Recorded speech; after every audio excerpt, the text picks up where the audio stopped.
우리는 일상에서 상당히 많은 소리를 접하고 그 소리를 들으면서 살고 있습니다. 사람들이 청각에 듣는 가청은 헤르츠라고 하는 헤르츠 박사가 처음 얘기한 1초의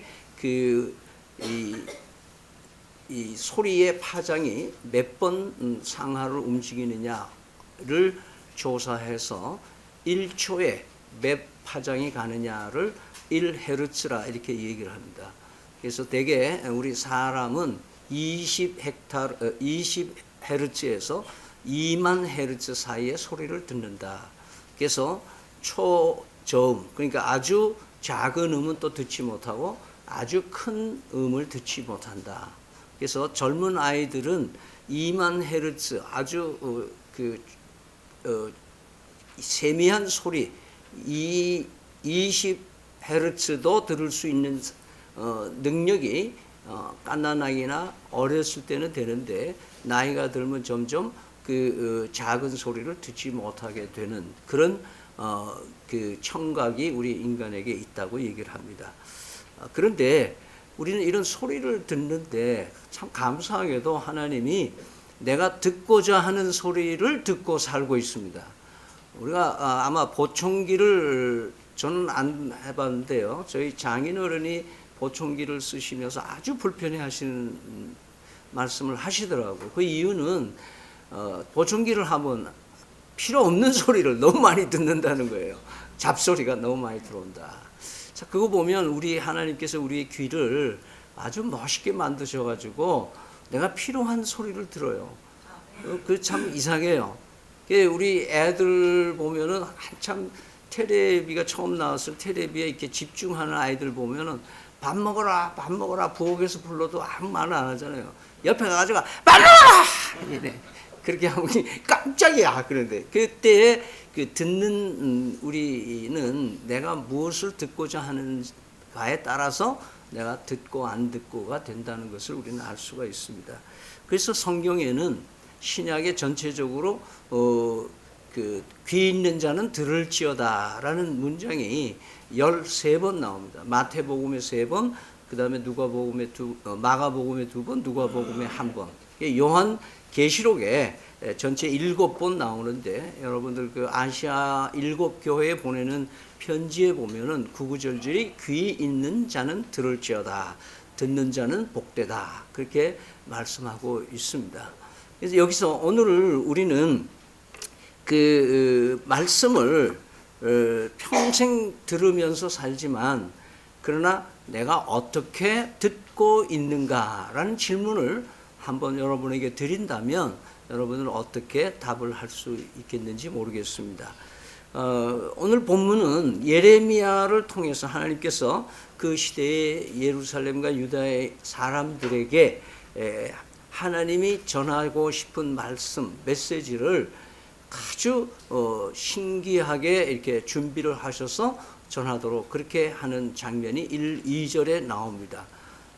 지금까지도 우리가 1장에서 여기까지 오면서도 계속 반복되는 메시지의 핵심은 우린 잘 알고 있죠.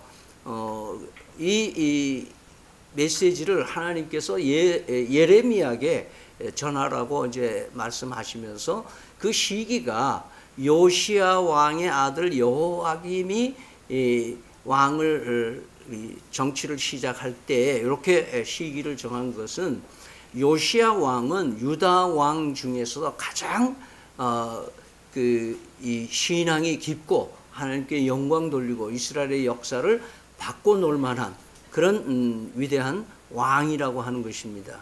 그 요시야 왕이 죽고 나서 지금 여호야김의 동생이 왕을 약 3개월 정도 잠깐 있다가 뭐가 잘못돼가지고 여호야김이 형이 나중에 이제 왕이 됩니다. 자, 여기 여호야김의 왕은 굉장히 아버지를 따라서 선정을 하질 못하고 악정을 하고 하나님을 우습게 여기고 우상을 오히려 현지 정치적인 여러 가지 상황에서 우상을 섬겼던 왕으로 손을 꼽히고 있습니다. 그러면서 그 성전의 뜰에 서서 얘기하라 이렇게 장소를 지정해 줬는데 그 시기가 그 예배하러 사람들이 많이 모이는 시기를 딱 정해가지고 하나님이 그때 메시지를 전하라고 얘기를 하고 있습니다. 이스라엘의 여러분이 지금 레위기를 아마 바이블 타임에서 읽고 계시는 줄 알고 있는데 그 절기들을 얘기를 할 때에 이스라엘의 전체적으로 전 인구가 움직이는 계절이 딱 3번이 나옵니다. 하나는 6월절이고 하나는 77절이라고 하는 오순절이고 하나는 장막절 혹은 초막절이라고 하는, 그래서 우리가 마치 설에 움직이는 것처럼 추석에 움직이는 것처럼 이스라엘의 사람들은 이 1년에 3번 이 큰 명절을 옵니다. 그래서 정확하게 오늘 이 성경에는 어떤 절기인지 얘기는 하지는 안 하지만은 이 3 절기 중에 한 절기일 거라고 우리는 생각해 볼 수가 있습니다. 말하자면 일시에 많은 사람들에게 메시지를 전하기 위해서는 그 날을 택해야 했고 그런 장소를 택하셔야 했고 예레미야를 통해서 메시지를 전하는 모습이 오늘 나오고 있습니다. 그러면서 예레미야에게 하나님이 특별하게 부탁을 합니다. 내가 얘기한 얘기 한마디 한마디 뭘 하나 빼지 말고 다 100% 전해라 이렇게 얘기를 합니다.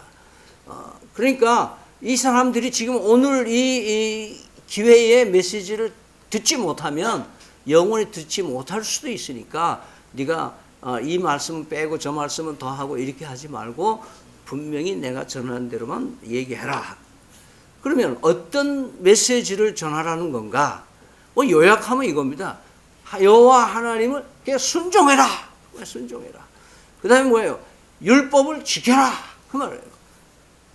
요즘 말로 말하면 내 말 잘 들어라. 그 얘기예요. 하나님 말씀 잘 들어라. 그래서 8절, 12절, 15절에 예레미야는 그 말씀을 100% 전하려고 애를 쓰는 모습들을 보게 됩니다. 그러면 순종해라. 또 율법을 지켜라. 그렇지 않으면, 요게 중요해요. 그렇지 않으면 너희들 내가 약속한 대로 벌할 것이다. 징계한다. 심판을 한다. 매를 들 거다. 그런데 그 어느 정도로 어떻게 할 거냐 하는 것을 실로라는 도시에 대한 얘기를 함으로써 너희 예루살렘 성이 이 성전이 있는 이 거룩한 장소가 실로같이 돼버릴 거다. 그렇게 얘기를 합니다. 그럼 실로라는 건 어떤 것인가? 여러분이 혹시 주의 깊게 기억하실 분들은 이 사무엘상 첫 번에 보면 한나가 등장을 합니다. 그 한나가 실로에 있는 엘리야가 섬기고 있는 그곳에 가서 기도를 한 것이 나옵니다. 즉 말하자면 여호수아 때부터 해서 사무엘까지 이스라엘이 정착이 되지 않은 때에 실로라는 곳에 법궤가 있었고 거기에 임시 장막을 거기다 짓고 하나님의 예배 처소로 이스라엘 백성들이 서던 장소였어요. 그런데 엘리라고 하는 제사장이 제대로 못하고 아들을 둘 실패하고 결국은 블레셋에 의해서 그 법궤를 빼앗기는 역사가 일어납니다. 그러고 나서는 그게 어떻게 돌아왔는지 안 돌아왔는지 그 다음엔 없는 거예요. 그래서 그 실로가 하나님이 예배하는 것, 너희들과 나와의 긴밀한 관계가 유지되던 곳이지만은 너희들이 나를 믿지 않고 내 말을 듣지 않기 때문에 이 실로를 의미 없는, 나하고는 상관없는 아무 짝에도 쓸모없는 곳으로 내가 만든 것처럼 너희가 지금 민족으로서 자존심을 가지고 예루살렘이라는 도시가 얼마나 위대한 도시고 거기에 성전은 우리 민족의 자존심이고 이렇게 너희들이 살고 있는데 너희들은 성전은 귀하다고 생각하면서 그 성전의 주인이 되시는 여호와를 우습게 여기는 너희들을 내가 어떻게 가만 볼 수 있겠느냐. 그러니까 내 말을 순종도 하고 내 말을 안 듣는 너희들은 제일 먼저 너희들이 뭐 나라가 망해서 바빌론으로 가고 안 가고 이런 문제에 앞서가지고 내가 너희들이 오늘 와서 예배하러 모인 이 성소를 실로같이 완전히 무용지물로 만들겠다라고 4절에서 6절까지 얘기를 하시는 겁니다. 그러면서 이 하나님께서는 이 메시지를 유감없이 예레미야에게 전하도록 명령하신 대로 예레미야가 착실하게 전합니다. 7절에 보면은 이 말을 하며 제사장들과 선지자들과 모든 백성이 듣더라 그랬어요. 그러니까 다 들었어. 지금 말씀을 똑같은 메시지를 똑같은 선지자 같은 시간에서 같은 시대의 배경 가운데 있는 사람들이 이 메시지를 들었다 이렇게 기록하고 있어요. 자, 그런데 이 메시지를 들은 사람들이 메시아의 메시지를, 하나님의 약속의 메시지를 듣고 나서의 반응은 다양하게 나타났다고 성서는 기록해 주고 있는 거예요. 자, 봅시다. 자, 8절에 보면은 예레미야가 같이 읽어요. 시작. 예레미야가 여호와께서 명령하신 말씀을 모든 백성에게 전하기를 마치매 제사장들과 선지자들과 모든 백성이 그를 붙잡고 이르되 내가 반드시 죽어야 하리라.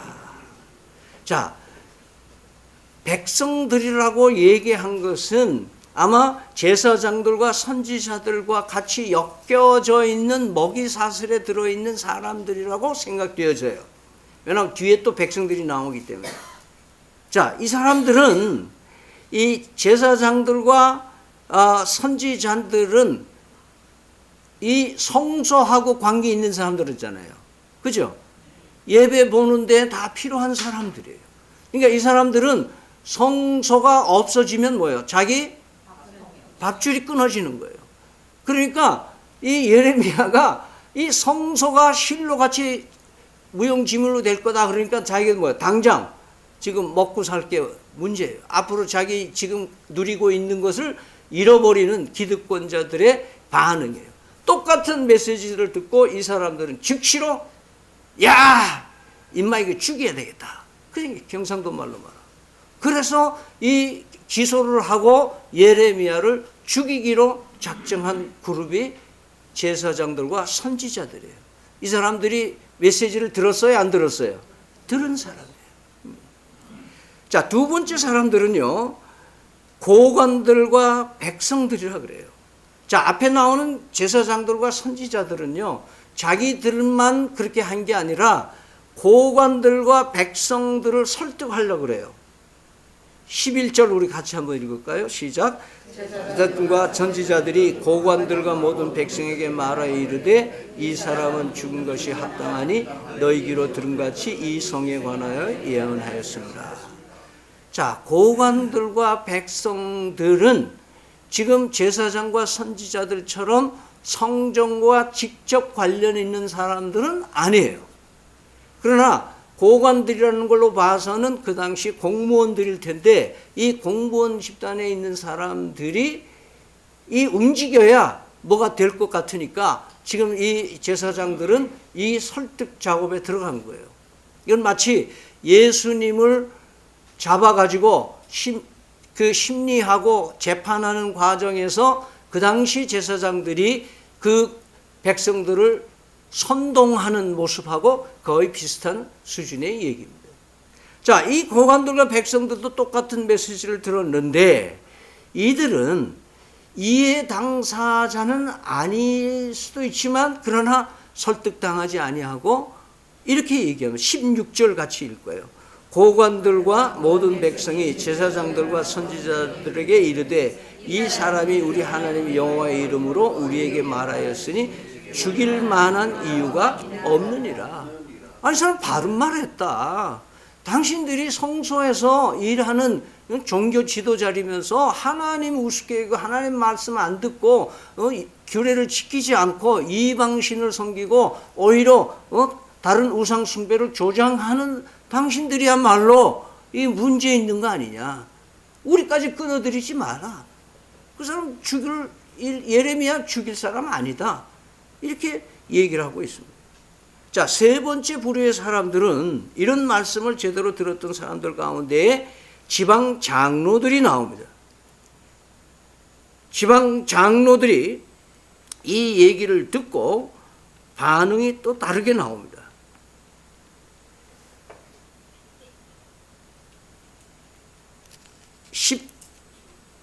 17절 같이 읽습니다. 그러자 그 지방 장로 중 몇 사람이 일어나 백성의 온 회중에게 말하여 이르기를. 자, 이 사람들은 앞에 두 부류의 사람들과 같이 메시지를 들은 사람인데 이 지방 장관들, 요즘 말하면 지방 장관 자치장들이겠죠. 이 사람들은 예루살렘과는 조금 거리가 먼, 행정적으로는 조금 멀리 있던 사람이긴 할 거예요.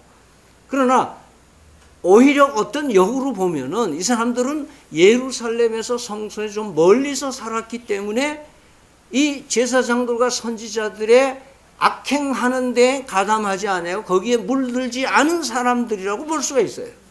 그러니까 비교적 그 신앙에 여호와 하나님을 두려워하는 마음이 있었던 사람들이에요.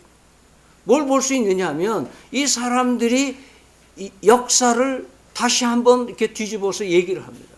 그 하나가 뭐냐면 히스기야 왕 시대에 미가라고 하는 선지자가 있었는데 그 미가가 예레미야하고 거의 비슷한 메시지를 히스기야 왕에게 했다. 당신 하나님께 제대로 말씀 듣고 살지 않으면 당신 큰일 난다. 근데 봐라. 미가가 그렇게 왕에게 얘기했다고 해서 히스기야가 열받쳐 가지고 미가를 죽였냐? 안 죽였잖냐. 그리고 오히려 이 히스기야가 하나님 앞에 회개하고 나라를 살렸다. 그 얘기를 지금 하는 거예요. 그러면서 그 다음 얘기를 하는 거예요. 봐라, 지금 있는 우리 왕 여호와김 봐라. 이 우리야라고 하는 선지자가 예레미야하고 거의 같은 메시지를 하고 다니니까 이 우리야를 잡아 죽여야 된다 하고 죽이려니까 이 우리야가 애굽으로 도망을 가니까 체포조를 또 보내가지고 그 잡아다가 그 여호와김 왕이 이 우리야를 칼로 쳐 죽여서 그 사람이 선지자인데도 죽였을 뿐만 아니라 그냥 밭 귀퉁이에다 버려가지고 이렇게 이 굉장히 그 낮춰서 아주 처참하게 죽인 얘기를 하고 있습니다. 그러니까 지금 이 장로들의 얘기들은 무슨 얘기나 하면 자, 히스기야처럼 살아야 될 거냐, 여호와김처럼 살아야 될 거냐, 우리가 지금 메시지를 듣지 않았느냐, 이거 예레미야 죽일 사람 아니다라는 것을 디펜스 해주고 있는 거예요. 그런데 놀라운 것은 이 마지막에 20절에서 23절의 이하의 마지막 24절을 같이 한번 읽습니다. 사반의 아들 아히감이 손에 예레미야를 도와줘 그를 백성의 손에 내어주지 아니하여 죽지 못하게 하니라. 자, 사반은 굉장히 영향력 있는 아히감의 아버지입니다. 자, 역대기 상하, 열왕기 상하에서 이 사람이 나오는데 굉장히 영향력 있는 집안의 아히감이라고 하는 사람이 자기 정치력을 동원하고 자기 세력을 동원해서 예레미야를 구출해내는 데 성공을 한 겁니다. 자, 오늘 4세계 사람들을 우리는 얘기를 했습니다. 똑같은 설교를 들은 사람이 네 부류로 반응을 하고 있었다라고 말씀하고 있습니다. 하나님은 그러면 이런 말씀을 왜 우리에게 들려주시느냐 이거예요.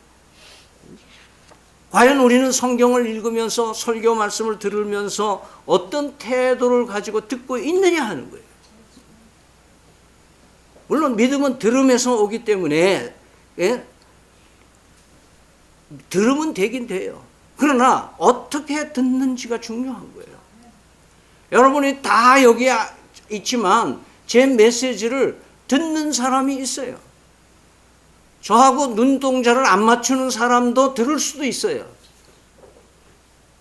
저하고 눈동자를 맞추고 정자를 하고 졸지 않고 있으면서도 제 말을 안 들을 수도 있어요. 이것이 우리는 하나님이 주신 능력이에요. 근데 어떻게 듣느냐 이거예요. 어떻게 듣느냐. 예수님이 비유가 생각이 나죠.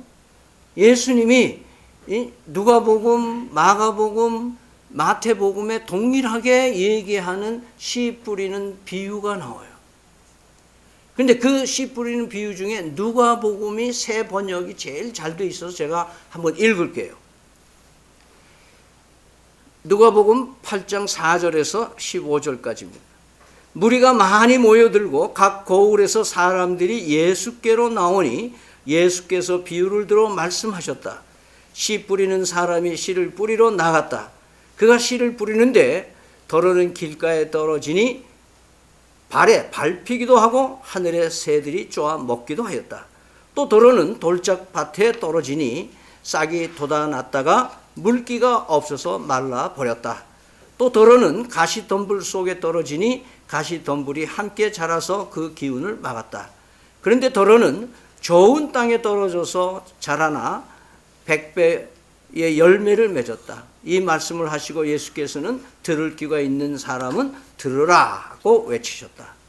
예수의 제자들이 이 비유가 무슨 뜻인지 그에게 물었다. 예수께서 대답하셨다. 너희에게는 하나님의 나라의 비밀을 아는 것을 허락해 주셨다. 그러나 다른 사람들에게는 비유로 말하였으니 그것은 그들이 보아도 보지 못하고 들어도 깨닫지 못하게 하려는 것이다. 자, 그 비유의 뜻은 이러하다. 씨는 하나님의 말씀이다. 길가에 떨어진 것들은 말씀을 듣기는 하였으나 그 뒤에 악마가 와서 그들의 마음에서 말씀을 빼앗아 감으로 믿지 못하고 구원받지를 못하게 되는 사람들이다. 자, 돌짝밭에 떨어진 것들은 들을 때에는 그 말씀을 기쁘게 받아들이지만 뿌리가 없으므로 잠시 동안 믿다가 시련의 때가 오면 떨어져 나가는 사람들이다. 가시덤불에 떨어진 것들은 말씀을 들었으나 살아가는 동안에 근심과 재물과 인생의 향락에 사로잡혀서 열매를 맺는 데에 이르지 못하는 사람들이다. 그리고 좋은 땅에 떨어진 것들은 바로 착한 마음으로 말씀을 듣고서 그것을 굳게 간직하여 견디는 가운데 열매를 맺는 사람들이다. 자, 하나님의 말씀을 듣는 사람의 그 마음이 어떤 마음이냐 하는 거예요. 첫째, 길가의 마음. 그 마음에 아무나 내 마음을 짓밟고 지나가도록 허용하는 삶을 살아가는 사람은 자꾸 사람이 밟고 지나가니까 거기에 길이 생기는 거예요. 그러니까 거기에 씨앗이 떨어져 봐야 아무 의미가 없다. 두 번째는 돌짝밭, 돌밭인데 이 사람들은 깊이가 없을 뿐더러 습기가 없다. 그렇게 얘기를 하는데 건성으로 듣는 거예요. 그냥 들으면 아무 감동이라는 느낌이 없이 소위 말해서 주파수를 맞추지 않는, 그래서 듣는 태도는 좋은 것 같은데 입력되는 게 없는 그런 마음이에요. 그 다음에 가시밭은 돈과 명예와 음란함으로 인해서 말씀이 들어가 봤자 가시밭이 돼서 잡초가 울고진 것이기 때문에 결실에 이르지 못하게 복잡하게 사는 사람을 말하고 있다. 그래서 좋은 말씀은 그 말씀을 품고 모든 유혹을 이기려고 애쓰고 그런 시험을 이기려고 자기와 자기의 영적 싸움을 싸우며 살아가는 사람이다. 자, 그렇다면 좋은 땅이 되기 위해서 어떻게 하면 될까요? 뭐 복잡하게 얘기할 거 없잖아요. 내 마음을 아무나 짓밟고 가도록 허용하지 말아야 되죠. 예? 그 유명한 얘기가 있죠. 새가 내 머리 위로 지나가는 건 내가 막을 수는 없지만 내 머리에 둥지 트는 것은 내가 막을 수 있다. 아멘? 그 아주 유명한 말이에요. 그러니까 우리는 이 세상에 살면서 다양한 소리를 입력하고 살고는 있지만 내가 아무거나 허용하면 안 된다고 말이에요. 두 번째는 내 돌같이 굳어진 마음은 어떻게 하라는 거냐. 여러분, 하나님의 말씀은 망치와 같다 그래요. 그래서 하나님의 말씀으로 망치로 돌을 때려 부시는 그런 자기 성장의 노력을 해야 된다. 그 다음에 내 속에 잡초와 가시들을 그냥 방치하면 안 된다. 어떻게든지 뽑아버리려고 애를 쓰고 김을 매주고 가꿀 수 있는 내 마음이어야지 그냥 내버려 놔두면. 저희 손바닥 정원에 보면은 지금은 거의 잔디가 보이질 않습니다. 왜? 내버려 놔뒀더니 잡초가 잔디를 다 덮어버렸어요. 우리의 심령도 그냥 놔두면 잡초로 무성해지고 가시밭이 됩니다. 그러면 아무리 좋은 말씀을 들어도 결실이 없게 된다는 것을 잊지 마시기 바랍니다. 따라서 오늘 우리는 우리의 심령의 밭을 말씀으로 잘 관리해서 내가 어떻게 듣느냐. 예레미야 선지자를 통해서 전하신 말씀을 들은 사람들이 어떻게 듣느냐가 사색이 다 다른 것처럼 오늘 이 시간에 제 메시지를 듣는 사람의 여러분들에게도 듣는 귀가 다 다르리라고 예측은 가능합니다. 그러나 성령 하나님이 이런 우리의 장애를 넘어서게 하시고 말씀에 감동을 주시게 되는 줄로 믿습니다. 기도하겠습니다. 하나님, 오늘 본문을 통하여 말씀을 듣고 온전히 우리 마음에 회개하고 하나님께 돌아올 수 있는 그런 듣는 귀가 되게 하여 주시옵소서. 그래서 예배가 예배되고 말씀이 되는 참된 부흥이 우리의 심령 속에 일어날 수 있도록 성령 하나님 우리를 충만케 하여 주시옵소서. 지금은 우리 주 예수 그리스도의 은혜와 살아계신 하나님 아버지의 극진하신 사랑과 성령의 교통하심이 어떻게 듣는가에 주의 깊게 성령 하나님의 도움을 받아서 듣는 귀로 복받는 아름다운 성도들 되기를 다짐하는 귀한 심령들 머리머리 위에 영원토록 함께 계실지어다. 아멘.